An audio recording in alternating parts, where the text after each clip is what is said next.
Today we stand at the door of great opportunity to not just seize a moment, but to seize a movement to ensure that Black lives matter all across our nation and all across this globe for all time.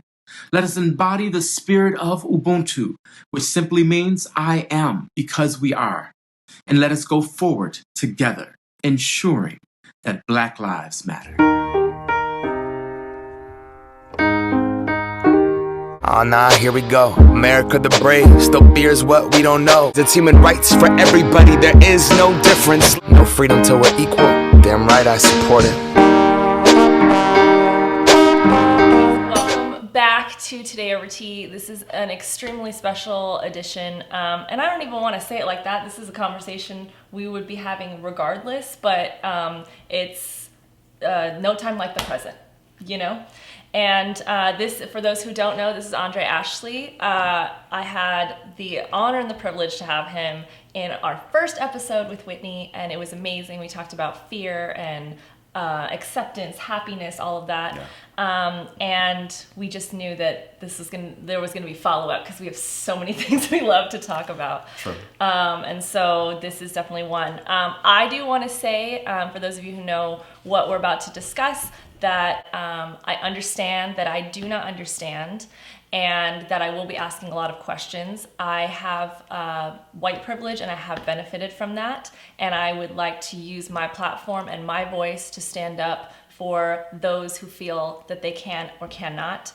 I would like to use my voice and my platform to be sure to spread more love and less hate, and to create a space where we can discuss these conversations in a respectful way and find solutions and answers. Yeah, understood. You know?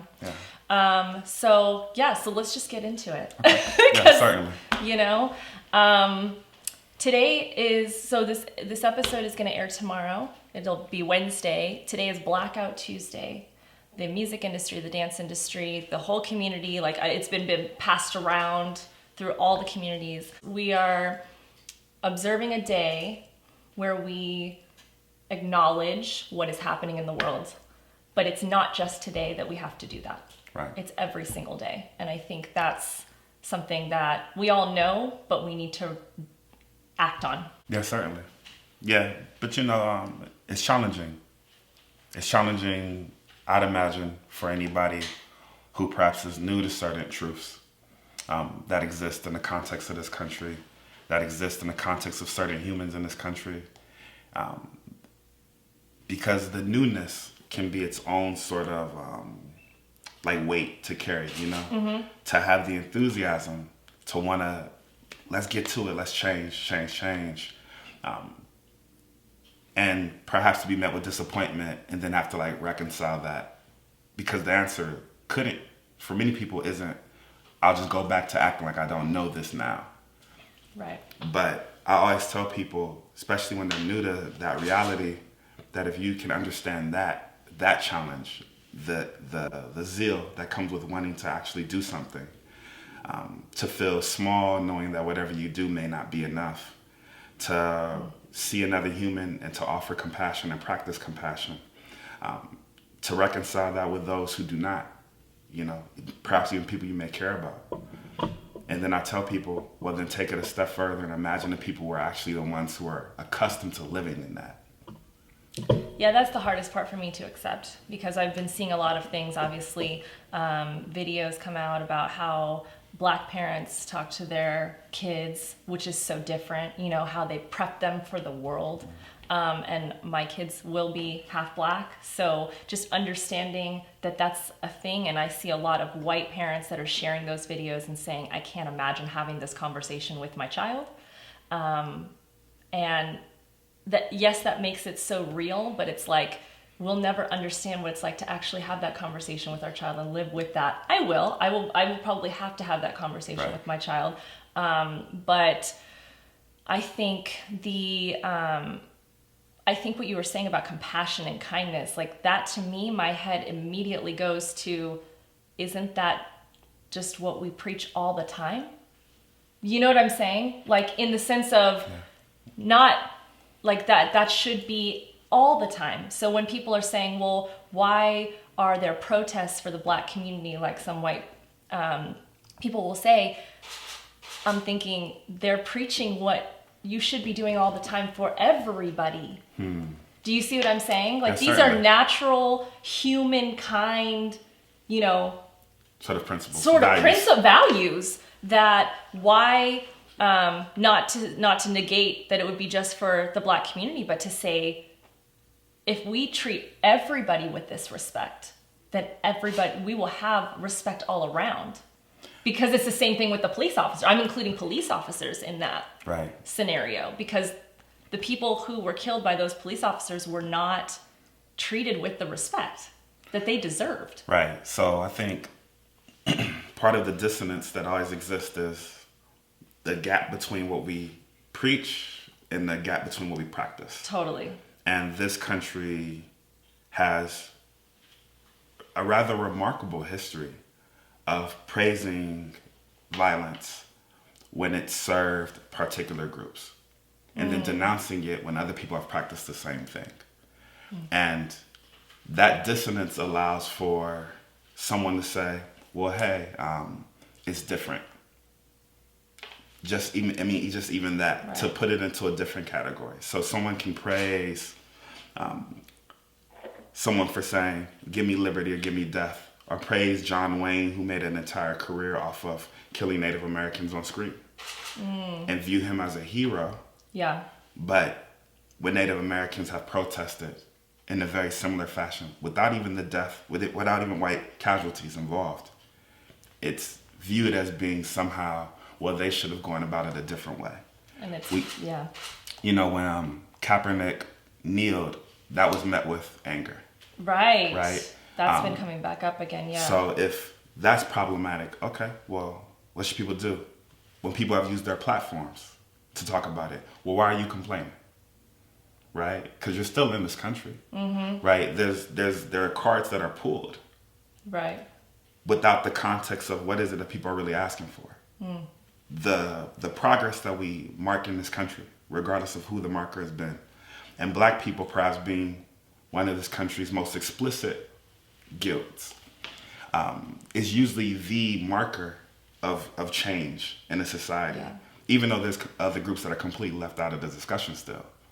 Right. But Black people, out of the nature of slavery and its role in the history, and the inability to sort of avoid it, in the same way that they've kind of been able to avoid addressing the realities of Native Americans, for example, right?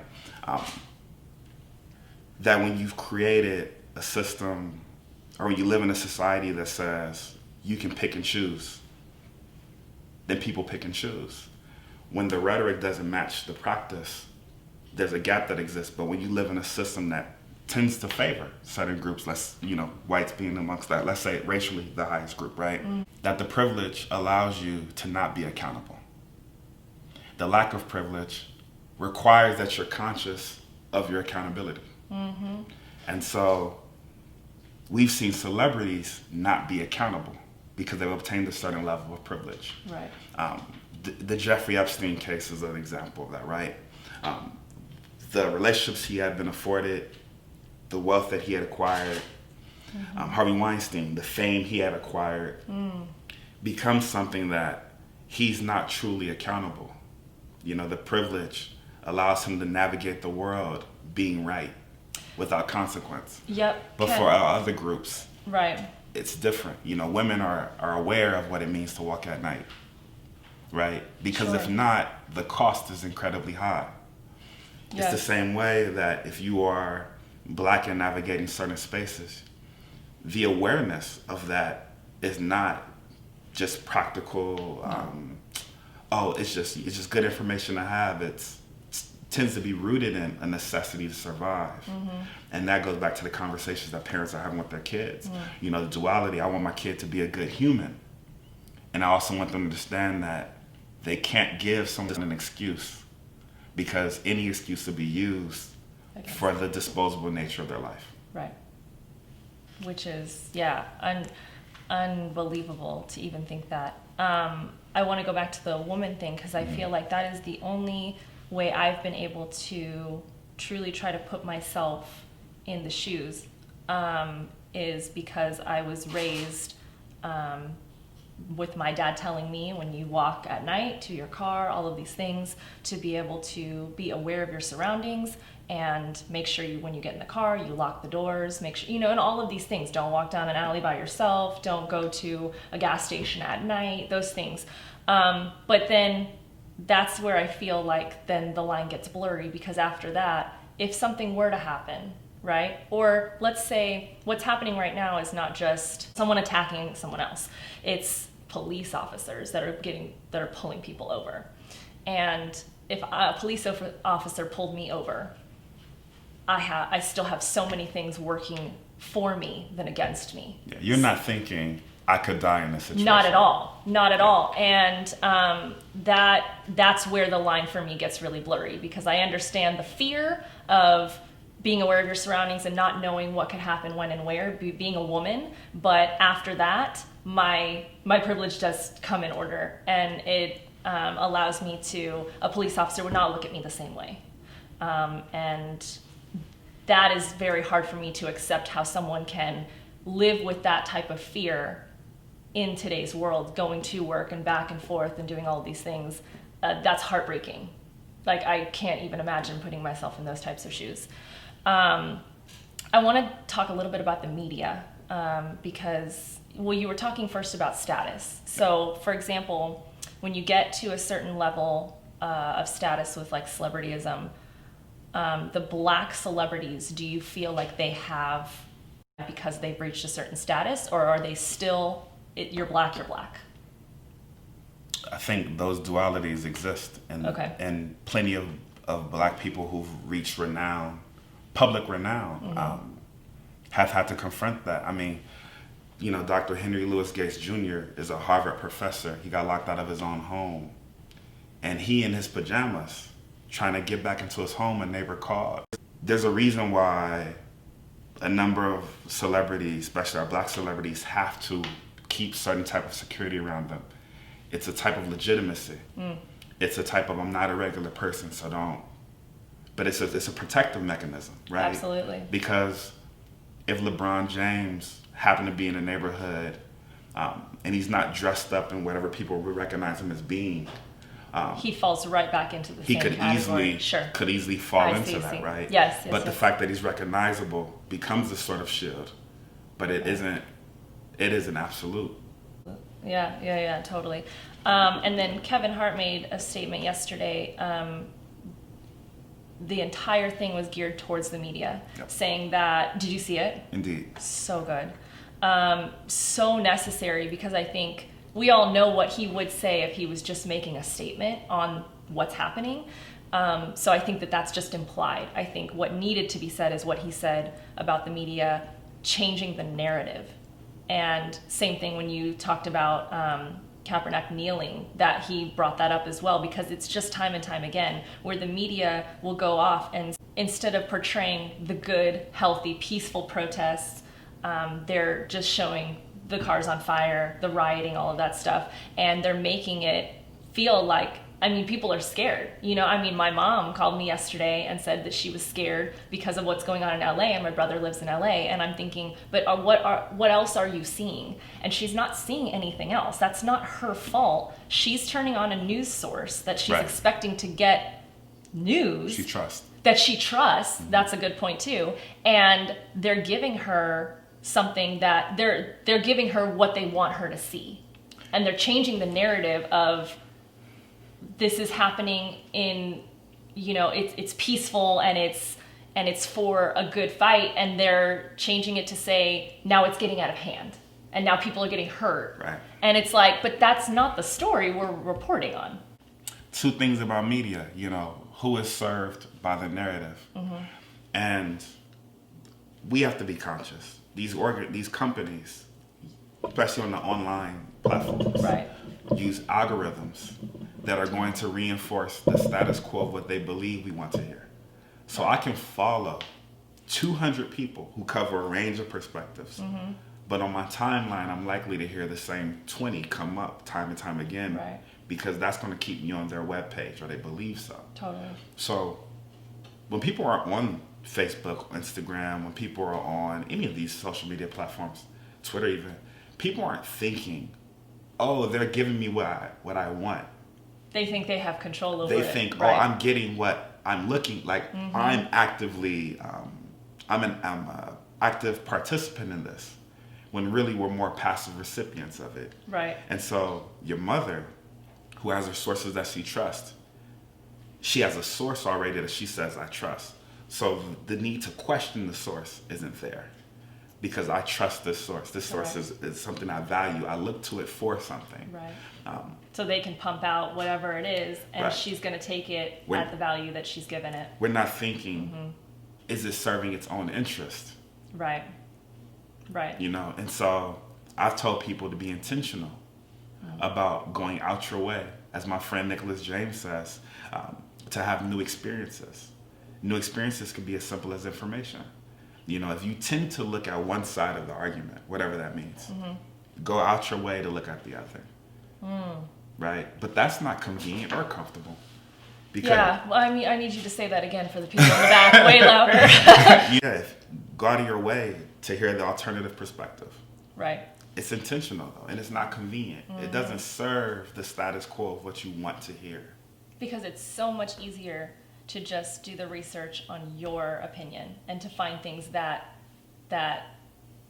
support what you're trying to say. To even call it research. That's a good point. Like when you're a passive participant towards information, that's not research. Right. You are a bystander, you're a witness, but you have not done actual work itself. Right. But it can to feel see like, both sides. Right. But how much room do you have to see both sides when you go in believing you're already right? It's like having a full cup. There's no room for anything else. How do you practice emptiness? Right. It takes awareness. This reminds me of a conversation we had on the first episode where we talked about every conversation you go into, if you're not expecting to learn anything from that, right? So like you said, if you already think you know everything there is to know, then every interaction you have with someone, that means that they're not going to tell you anything you don't already know.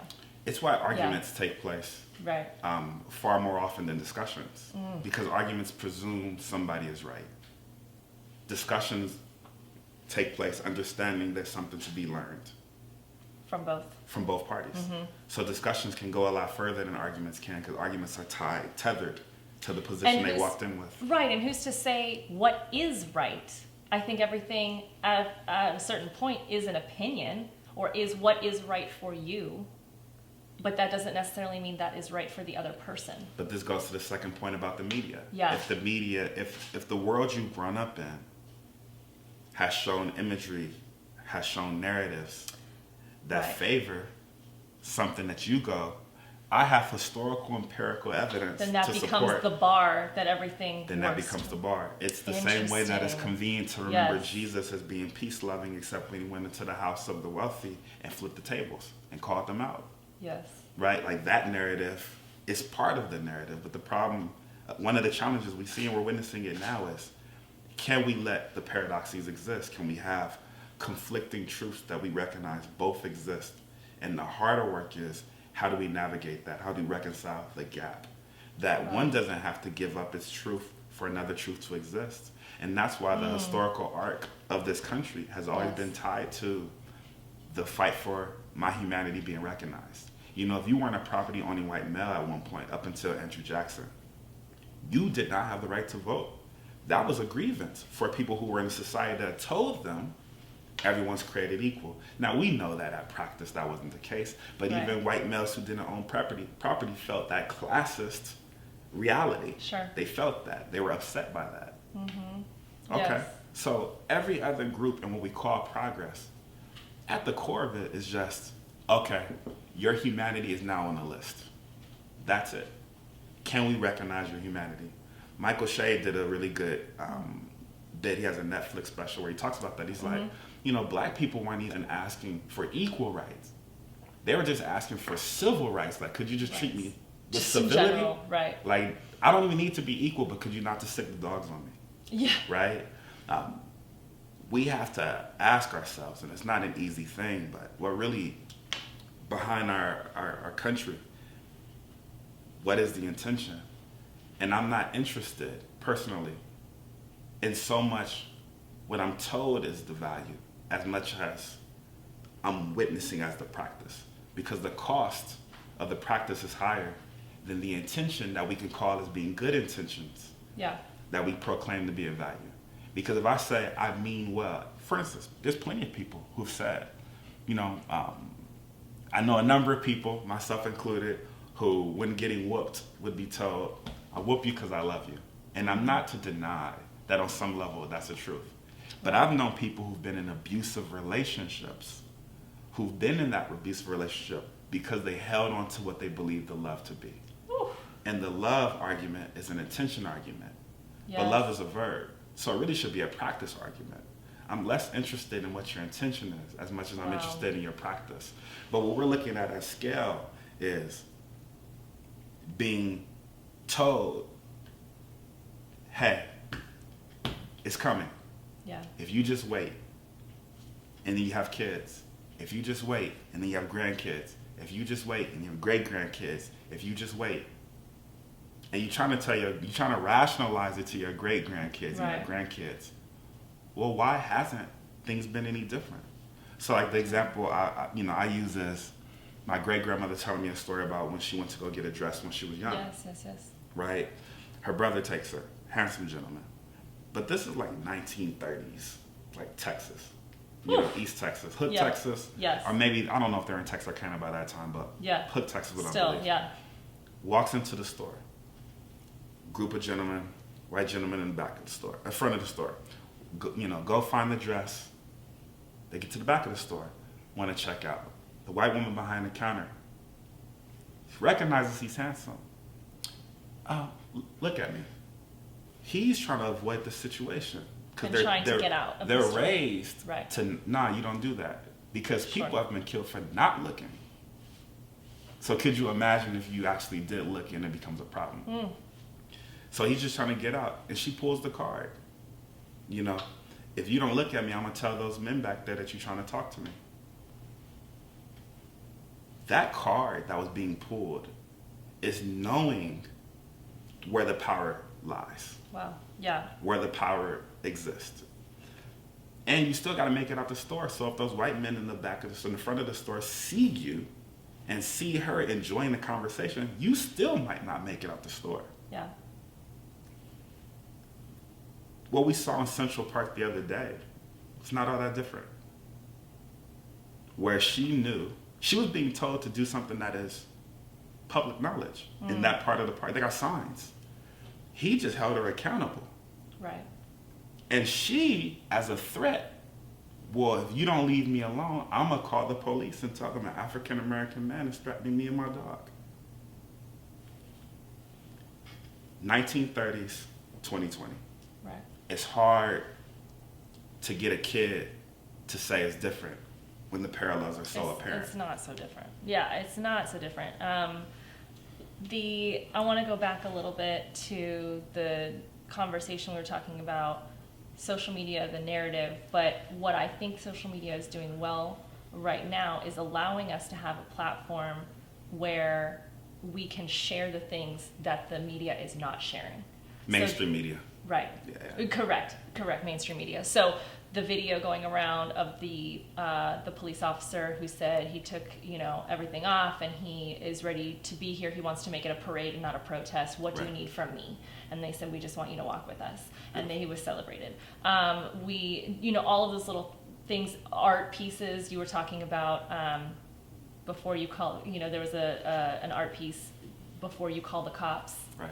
This is and there's this what beautiful black man talking about, this is what I did this morning. I woke up to and it's just so relatable. Right. He's just breaking it down to human rights and just who he is as a human, and it's not any different. If you were to cover up who he was, a white person could have said the exact same story, but you're gonna call the cops on this. It was just so basic. Another one that I loved is a white woman. She was talking about how so many people are saying we need to stop saying Black Lives Matter and say all lives matter. Yeah. And that, even when she first started saying, because she was talking about how other people are saying that and how she has a problem with that. And the reason that she does is because she said, let me put it to you this way. She used a metaphor. She said, pretend we're all sitting at a table and everybody gets a plate of food except Bob. And Bob looks over and goes, well, I'm hungry too. And then Karen goes, well, we're all hungry, Bob. Bob still doesn't get a plate of food while she's eating her food, right? Everyone's eating. And she said that's exactly what that means with All Lives Matter and Black Lives Matter. So she says, you have Karen saying, well, it's not just Black Lives Matter, it's All Lives Matter. And it's like, well, yes, but that just because you said All Lives Matter, that doesn't mean that Black lives don't matter either. But it goes back to intention. Right. It was a direct response to the Black Lives Matter movement. Right. So what is the intention? Right. And she finished by saying, just real quick, Oh, please. No, you're good. She finished by saying that don't be mad because you don't have a movement. Be happy because you don't need one. Right? But how do you feel about that? That's, once again, we talk about privilege. Yes. Part of privilege is the lack of accountability, the lack of awareness. It's not a requirement. Sure. And the lack of accountability doesn't mean there's not ego involved. It doesn't mean that there aren't positions that are held. Right. So the number of wealthy people I've met who've practiced compassion, who understood their grandparents' story, who could say, well, they worked hard, but it was a lot of things that had to go right for that one person to make it out of the situation. But I've been around wealthy people who have said, who believe in the idea of meritocracy. Well, I just worked hard, so I did this exclusively, right? I did this on my own, period. But that naivete doesn't take into account the things that had to go right, that had nothing to do with you. We've talked about that before too. And that's part of like the privilege, right? Yeah. Is that you can then think like, oh, Black Lives Matter, why are they focused on black people? First off, why would you even feel some type of way? Because I've never seen somebody do a breast cancer walk and showed up and said, all cancers matter. That sounds absurd. Like that's not the point. Totally. You know? That's a very good metaphor. That to me would sound almost absurd, right? 9/11. Well, all buildings matter. Right. Because there's people in all buildings. Why are we focused on those two? It sounds so ridiculous to even frame it that way. Right. But when you are coming from a place that doesn't have that accountability, it doesn't matter. You can frame it that way and find the sources that are going to say, you're right. Yeah.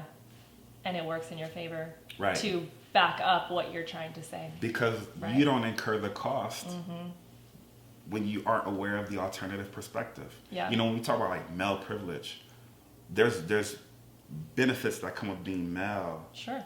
Historical benefits that don't require men to be aware of certain realities women go through. You know, when people talk about like rape culture and like that entire practice, initial responses, which are not original, have been said forever is, well, what was she doing, right? Oh, this one was raped. Well, where was she?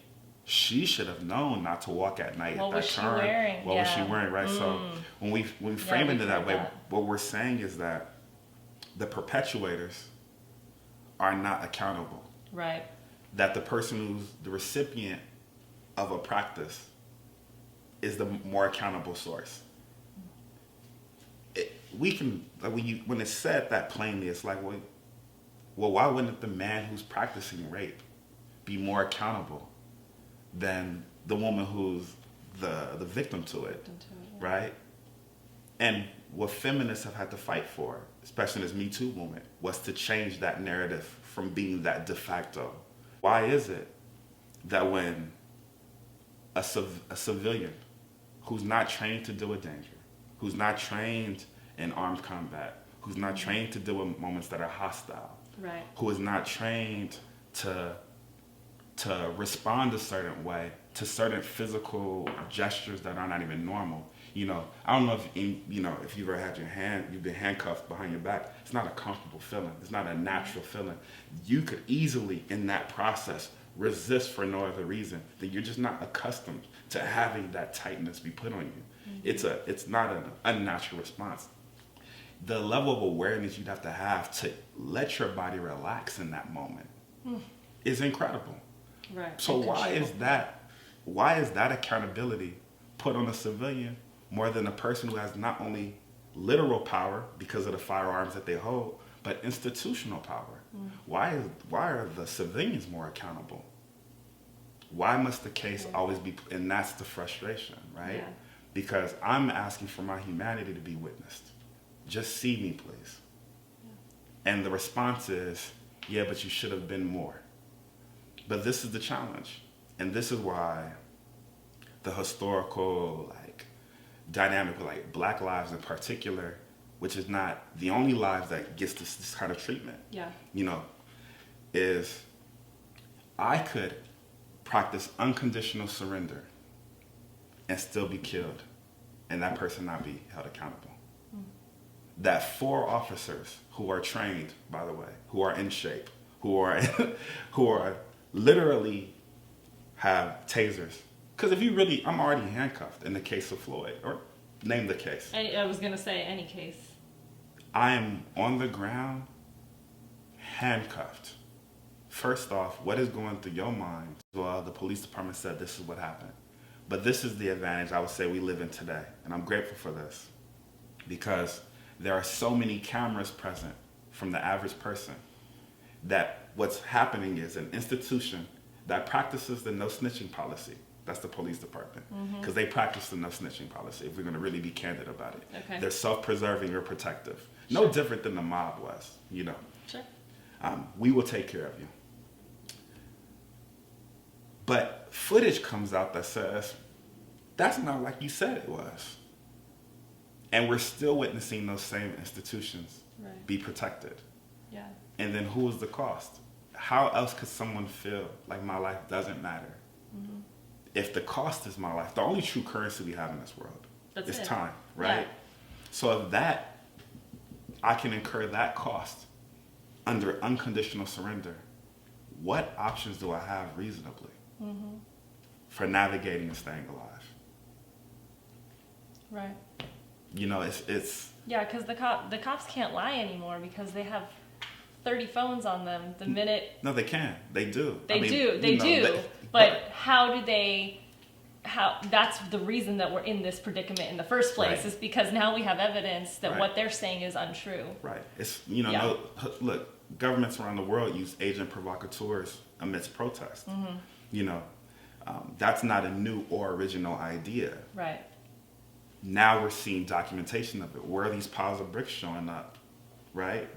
That doesn't make sense. Right. Who's dropping off piles of bricks? Oh my gosh, that's so true. There was a video the other day of a woman who was spray painting, and she ran up, started spray painting, got caught out, and then a car came and scooped her up, and then she left. Oh. And it's that seems so orchestrated, right? Now I'm not saying what it is. I haven't done that research, so I'm conscious of that. Right. But I can at least say you're saying what you saw. It looks odd. It looks odd. Right. So going back to the narrative question, who benefits from the narrative?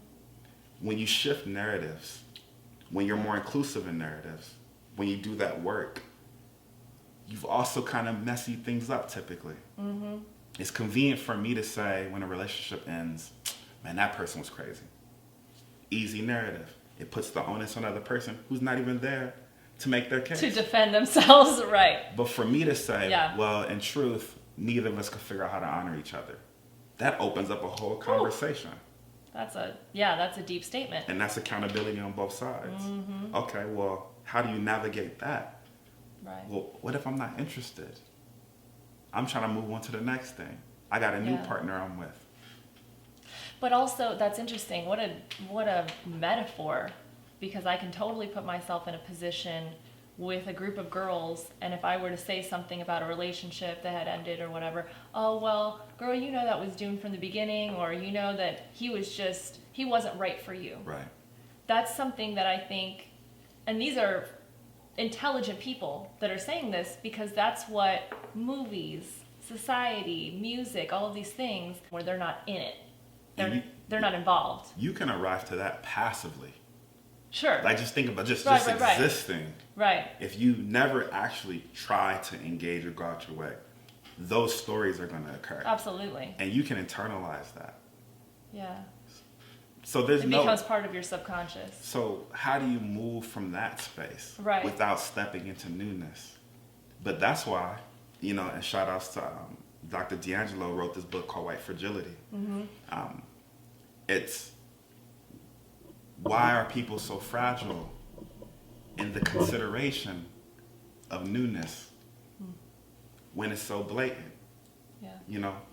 How can cognitive dissonance be such a thing? How can the rhetoric, which is an extension of the narrative, not change when the evidence has changed? Yeah. Because people are tethered to something that allows them to continue to maintain their comfort. Yeah.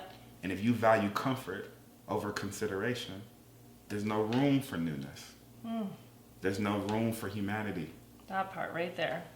Because only humanity you're willing to preserve is that which preserves your own comfort. And change, progress, growth, compassion is not about convenience. No. It's hard. Change is not about convenience. I mean, all of it. Like, in order for something new to happen, there's going to be compromise, there's going to be vulnerability, there's going to be uncomfortable moments. I mean, even back to a relationship. As happy as something that is so joyful when people say you're in the honeymoon phase, right? You start with a relationship. You're still taking an individual person and blending two lives together. That's not an easy task if it's done right. Right. Otherwise it's not done right, and then it blows up in your face, and then you move on to the next, and you have collateral damage from that, and now you have baggage into your new relationship. But it's the same thing. If you're trying to create a movement, if you're trying to create change, if you're trying to pass a law, if you're trying to anything that we're seeing right now, none of that is going to be an easy task. Right. And I think that at least is what I'm getting from it, is that as much as white people, Latinos, all of the communities, women, men, all of that can stand up and say, we support the Black community for what is happening, that's great. And I know that the Black community is feeling that support and love, but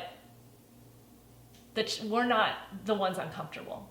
We're in a march with, right? Like you're saying, all of the things that you have to think about, or that you're going through in your head, or that the conversations that Black parents have with their kids, all of those things, that doesn't affect us directly. So that doesn't have to make us uncomfortable if we don't want it to. Does that make sense? I think that's well stated. Does that make sense? If I wanted to go to a store to see people who look like me. Yeah. Where would I go? Las Vegas is a very diverse city. It is. I mean, you can go anywhere, but it depends on how many you want to see. Right. I could get a little sprinkle in some places. Sure. But but what I'm, even with that statement, what I'm getting at is just normalcy. Things that are normal, that cater and serve a particular group. Sure. There's a reason why the Jewish community is very intentional around, don't ever forget the history of our people. Because we don't want to ever get it confused that couldn't happen again. So let's watch out for those symptoms. Right. That's not convenient. What do you mean I need to sit and remember X, Y, and Z? But once again, in a grander narrative, in a grander scheme of things, people will say, we've had too many slave movies. I've never heard a single human ever say there's too many Holocaust movies. And it's not about comparison, because all tragedies are tragic and are not to be compared. Sure. It is to reflect the lack of consistency. And that can be very infuriating. It can be very frustrating. Mm-hmm. Because I want my humanity to exist, but I didn't just wake up here. This just didn't happen. I come from people who came from people that experienced the same thing, who might have also been ignored. Right. And I'm trying to be seen as a whole human, but what some of these institutions have shown is that your humanity is not it's not whole. Yeah. You know, and even more so, Black deaths, which I struggle with this duality. Mm-hmm. Black deaths are as viral today as they were when lynchings were popular, if not even more so. Mm-hmm. And just imagine the trauma of walking by and seeing a Black body hanging from a tree. But imagine the trauma of being 4 and trying to reconcile why someone who looks like your father is dead on the street. Yeah. You know, that's challenging, that's triggering, you know? Oh, totally. And ultimately, like, what is it that's being asked at the end of the day? It goes back to the same thing. It's like, how can I get my humanity recognized? Mm-hmm. What do I need to do? Do I need to learn more languages? Right? Do I need to wear my hair a certain way? Right. Do I need to dress a certain way? Do I need to acquire fame and money? Do I need to Well, and go to school? Why are you being asked to do so much more than everybody else? Because the privilege comes with the lack of accountability. Right. And when you lack the privilege, accountability is a necessity just to survive. If you're not conscious of that, if you don't learn how to code switch, there's just whole worlds you can't get into that might be places of refuge. The work is not convenient, but it has to be done. You know, the answer is not going to be, I need to move out the country. Yeah. That's not a true answer. You know, because I'm a product of this country. I love this country. And I'm critical because I love it. I'm not critical because it's convenient. It doesn't serve me to be critical. Absolutely. That level of awareness comes with responsibility. But if we're not able to reconcile that our institutions have failed our ability to witness humanity, if we can't look to the people who've been elected, who've acquired all the things that we're told to acquire, to play their part, to risk their position, to create the change. That's the part that hurts the most, I think. Yeah.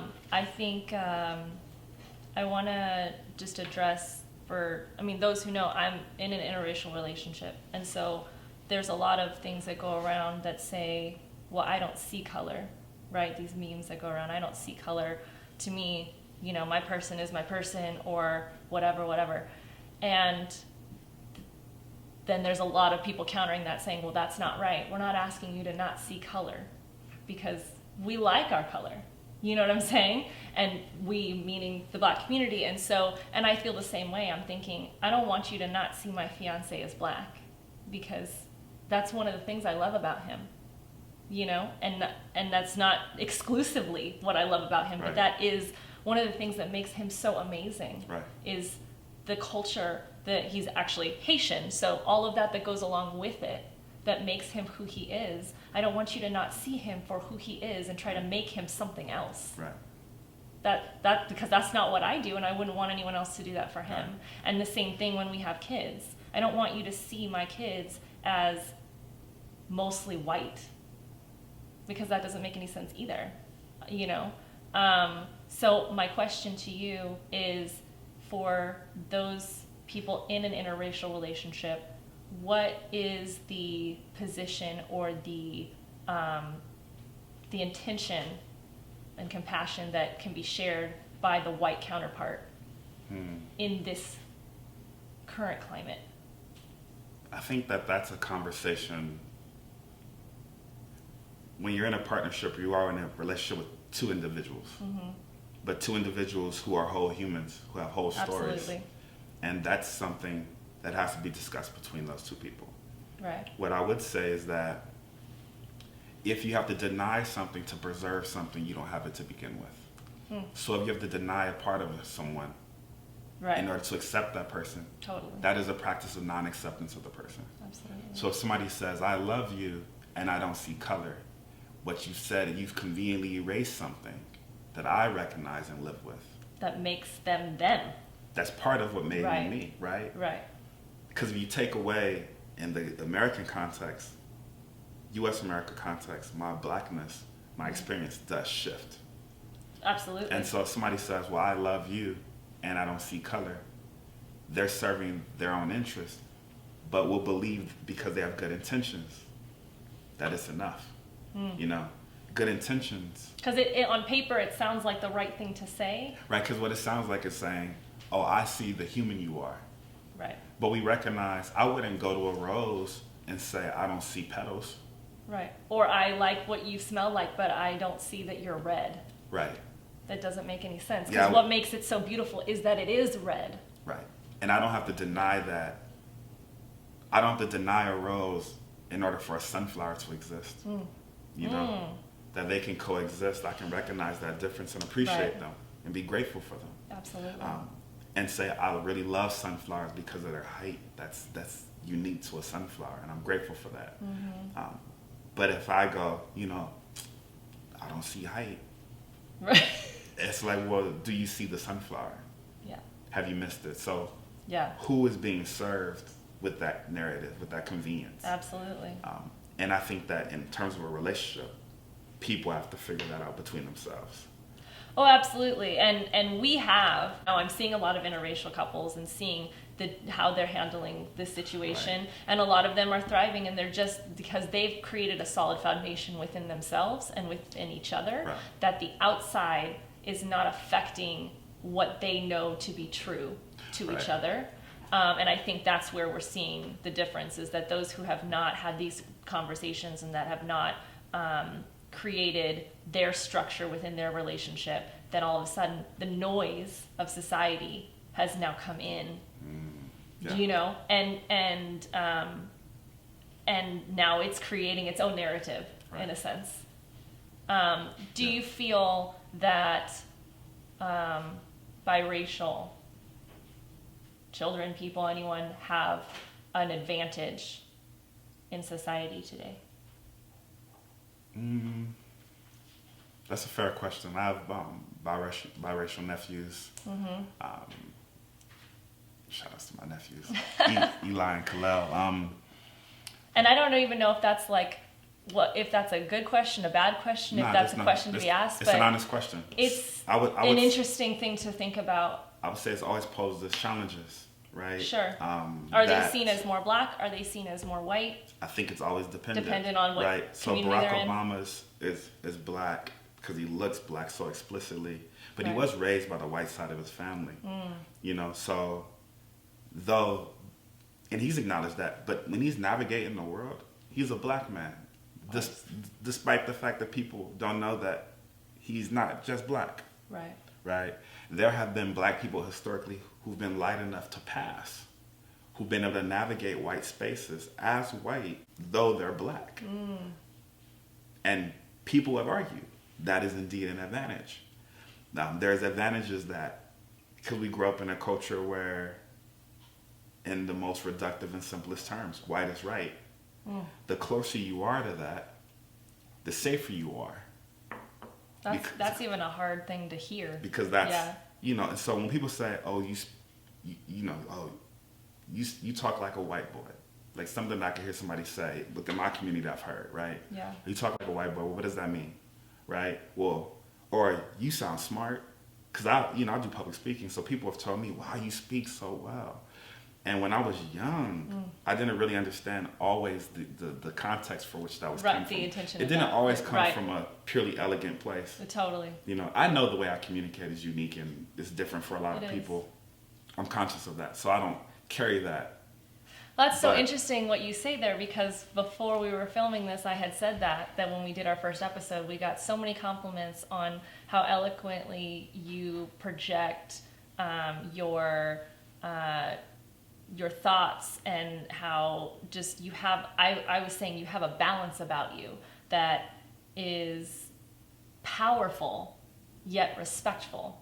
And when you speak, I'm sucked into your world, but I also know the value of what you're saying. And that is such a hard balance to find. But I never once in my head thought, I'm saying that comparing you to another black person. Once again, though, in the reductive and simplest terms, if white is right, and that's been a historical truth in this country, then everything is measured by how close or how far from it is. From the way that you dress, the further away from the way that you dress to the way that you speak, to the choices you make. And so black people who've been biracial have experienced the privilege of being able to navigate in the spaces because they're biracial aesthetic means that people can't readily put them in a box all the time. They look and they're where are you from? Right. Those are the questions that come up. They're more intrigued than threatened. They're perplexed, right? Yeah. But they have to gauge whether the threat is there. Are you supposed to be here? That can still be a question that comes up depending on what space you're in. Yeah. You know, my new measurement is what are people willing, if people proclaim something, what have they given up in order to practice it? Because that's the cost, right? You're trading something for something always. Time is finite in terms of our existence. And there's only so much energy and resource we have at any given moment. So in order for you to work out every day, that's time that could have been spent perhaps dancing. Sure. You know, you will trade something. So my form of accountability now is if somebody says, oh, I'm an ally, what have you given up? Right. If it has not changed your day to day, and if you have not been uncomfortable in some way, shape, or form, are you really practicing it? And I can't answer that question for anybody. No, but it's a form of accountability in the same way that I would distinguish a statesman from a politician. A statesman is someone who's interested in preserving the state, their long term, in their intention. They also are willing to give up more because it's not about them. It's about the preservation of the state and honoring those values. Right. While a politician is self-serving, they're looking to how they can win the next election term. So they'll say what they need to say, do what they need to do, as long as they win. They're not willing to give up their position for a value that they proclaim. They're going to proclaim the value and ask you to give up something so they can be in that position. I recognize the world that my great-grandmother was in and her brothers were in, my great-uncles and my great-aunties. It is different. I do recognize that. I'm not even interested in living in that time that they were navigating. Absolutely. I can recognize that holistic, without any qualms. Absolutely. And yet, I can also see that some things really haven't changed. Right. And it's almost like it's just repackaged, in a sense. If even. Right. If even. Right. You're right. You know. Yeah. It's being portrayed that it's different, but it's exactly the same as like what you said when you said the story about your well, that's why they point out, oh, well, we elected a black president. It's like, I hear you. What's your point? Right. Also, why should that be such a success when that should just be normal? Yeah, I think Dr. Cornell. That was the issue for me when Obama got elected. Is I was like, this should not. I can't believe this is the first black president. Like, or the same thing with a woman. Do you know how many countries around the world already have women presidents? And it's not a thing. In fact, they're thriving in the political state. And we're over here saying that we don't think that women can lead. Look around the world. It's the same thing with Obama. Like, it doesn't, again, I hate to say it, like, I don't see color because I do see the color. And I think that his experiences of growing up the way that he did is what made him a good leader. Or for those who don't think he was a good leader, whatever. Right. But that, again, the color of his skin should not dictate whether or not he was a good leader or not. It's his actions. So then once again, whatever narrative you might find yourself like believing in, perpetuating, who does it serve? Right.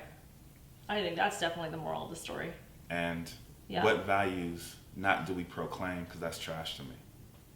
I'm not interested in good intentions for good intentions' sake. I have no interest in what people believe. I'm only interested in what people are practicing because the cost of their practices is just higher than their intentions. And you can mean well and not do well. We know that. But if you mean well and you seek to do well, you practice, doesn't guarantee you the outcomes. Intention's been the word of the year for me. Like, we had this conversation early on, and I think, your intention, but again, if you're not going to follow through with that, your intention now is diluted. It means nothing. Right. Because it's not, it kind of comes back to the age-old phrase, it's the thought that counts. Right. But I think it's more than the thought at this point, like. And that's what I would say to young people today. Yeah. Who are frustrated or angry, rightfully so. Yeah. Document more. That documentation is a form of accountability that we're witnessing come out. And knowledge. And there are people who may not see that narrative, but you cannot control people's need to preserve themselves in whatever convenient fashion that they're exercising. All you can do is document the information and make sure you play your part in sharing a narrative that is more holistic. The law of attraction, right? You put out into the world what you want to see. And if I keep sharing posts of the violence, don't you think I'm going to get more violence? Unless you're... I don't know, you know. You could share the post for accountability. Right. If you want more accountability. Sure. You know, Rodney King was beaten on camera for a plethora of minutes. Accountability was minimal. Right? Right. I don't think the answer would have been, well, don't film it. Oh, absolutely. Right? So absolutely. So what I would say to that is, one, everyone needs to figure out what role they're going to play. Okay. But if the intention is, well, I just want to show that police officers are positive at the expense of holding accountable those who are not. That seems convenient as well. Absolutely. But I'm not saying that someone shouldn't do it. People have to really wrestle with that, grapple with that. Absolutely. Because accountability is important. If your intention is to do both, that's not going to be easy. But it might be a worthy endeavor. Right. You know, in order finding the middle ground. To honor both. Representing those who are not doing it correctly and those who are really trying to be the change. Yeah. Yeah. You might, in the written part of your message of the post, might have to give context. Sure. You know, hey, this is an instance of someone who proclaims to be part of the Black Lives Matter movement spraying Black Lives Matter supremacy as the videos come surface with that. And then running off. You're not part of the movement. That needs to be documented. And you can frame it that way.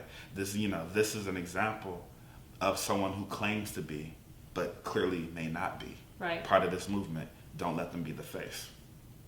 Right? Right, because that's another thing, is that I always look at the end goal. Right. And the end goal is the change. Is that Black lives get to have the same, like you said, just be seen the same way that all humanity. Right. And so for me, by giving, it's the same way any killer, you don't want to give the killer their 15 minutes of fame. So we don't put that person's face all over the news, right? We want to talk about the person we lost and share their name.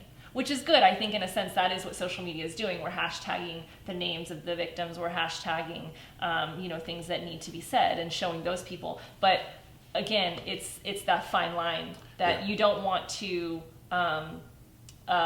celebrity, or make them famous because they're not the people that we're trying to give attention to. Right. Yeah. And I don't think those have to be mutually exclusive. Right. But I think that what we're witnessing is people trying to navigate that because now individuals have the ability to control what they're posting on their feed and their timeline. Right. But I also want people to think.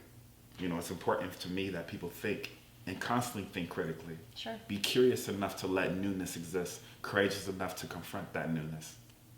Yeah. I believe in that, so I practice that. If the intention is true change, you want to see change in a society, start with changing yourself. That's hard. That's not easy. No. Changing yourself, changing your home, changing your daily speak, like that. Those are the things that are going around that I'm like, that right there is the message. While simultaneously going into the world and saying, we need better. And so like for a lot of my young boys and like my young students, like the young girls, the young boys that I mentor, that I talk to, I've been telling them, educate yourself. Yeah. Learn about the history. You're tired? Well, don't do what we did. Don't just keep doing what we did. Right. Learn, study, look at how people have made change throughout the world. Yeah. Figure it out. But it's like, but we need change today. It's like those two are mutually exclusive. Yeah. Go into the streets and protest. Yeah. Then go home with you and your homies and y'all read, y'all learn, y'all watch. Yeah. Because if you only address it at one level, if you address a problem at what Albert Einstein quote, you can't solve a problem at the same level of thinking that created it. So we can't address a problem in old ways wanting new results in the context of a country that continues to practice old ways. Whew. So we have to do. Hence why we're in this scenario in the first place. Because that's a lot of things that are happening at the same time that are like oil and water. I feel less rage and more sadness that this is still continuing to happen. I look at those officers and I think like, man, what a loser. Like, what happened to you? Yeah. What happened to you? Yeah. That 4 of you weren't enough. Whew. how did it get to that point? Like, what's happened to you that 4 trained agents of the state, educated, were not enough to see peace or see humanity or even feel peaceful despite all their weapons and gear of a black man who's handcuffed and face down? Like, that wasn't enough? What happened to you? Right. That's sad. Like, what was they thinking in that moment? Because there's no way with, again, like you said, it's humanity. It's not even color anymore. How are you seeing someone, a colleague of yours, holding someone down by their neck? That's what I mean.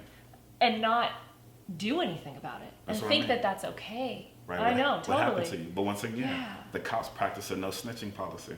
Right. You know, so they're looking out for their own. That's crazy. And how in today's world did they not think that that was going to be received with aggression? Why would that matter? That doesn't matter. Because what you're talking about is accountability. Right. Right. But when you've received a sort of historical privilege, once again, they just go into the world and do, and they don't think about the consequences of their actions. The perks of the privilege, they don't have to. They don't have to. Right. Yeah. Interesting. Well, I just want to thank you for just being here, for being so open and willing to discuss, because I do have to say I reached out to a lot of my black friends and I wanted to give them an opportunity to say something, and I am not by any means saying that them not saying anything was not okay. They couldn't find the words. They said, I'm just still grappling with the past few days, and I 150% understood that and just wanted to give them the opportunity if they felt in their heart that something needed to be said, and maybe they'll come back later and comment or do something. But so the fact that you're able to come to a place where we can discuss it as hard as it is, right. I thank you for honoring me with that, and for honoring everyone that's listening to that. And I'm grateful. I mean, in earnest, I find myself, there's your physical diet, but there's like your emotional, spiritual diet. All of this stuff is triggering.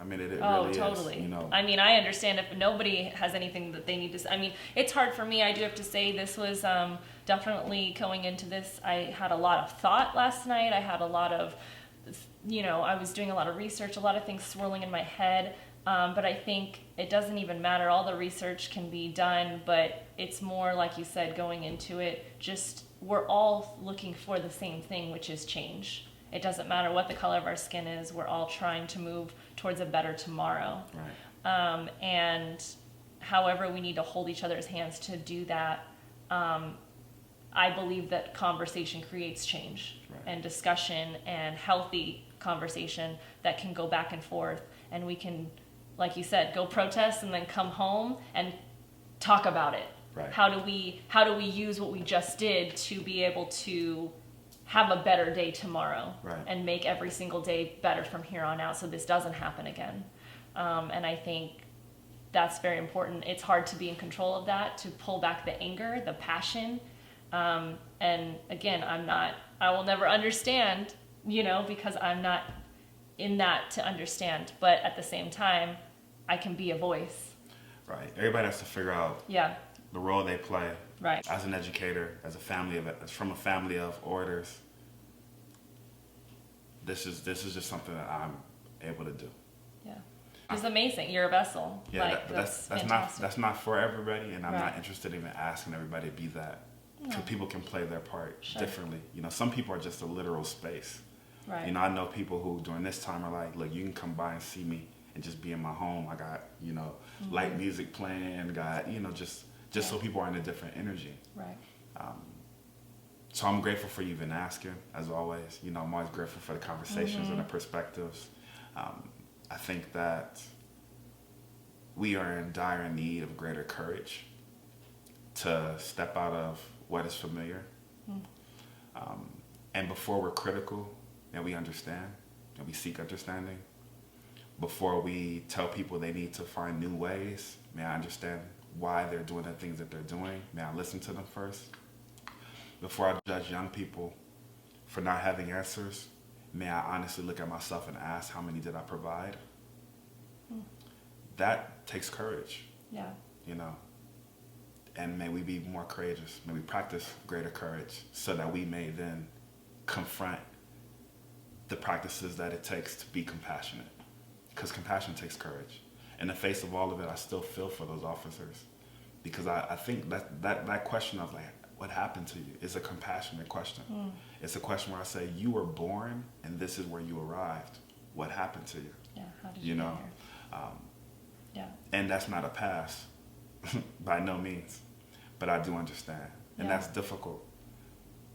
So I have to continue to practice the things that I really want to see in the world.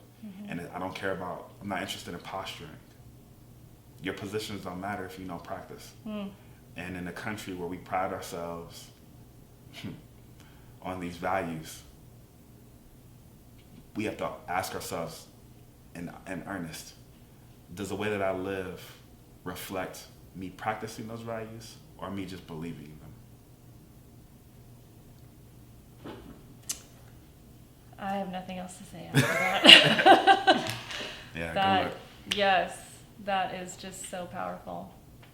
If you guys have anything you want to say, comment, discuss, questions, anything, you know the drill, comments, social media, we have the Facebook group.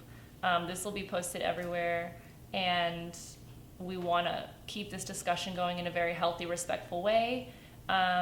But it takes everyone's opinions all over that come from different walks of life in order to make this a full round discussion. So everyone needs to be heard. We're making history right now, and when I say that, I hope that that is the truth, because what is going on is there's no right answer of how this is going to go.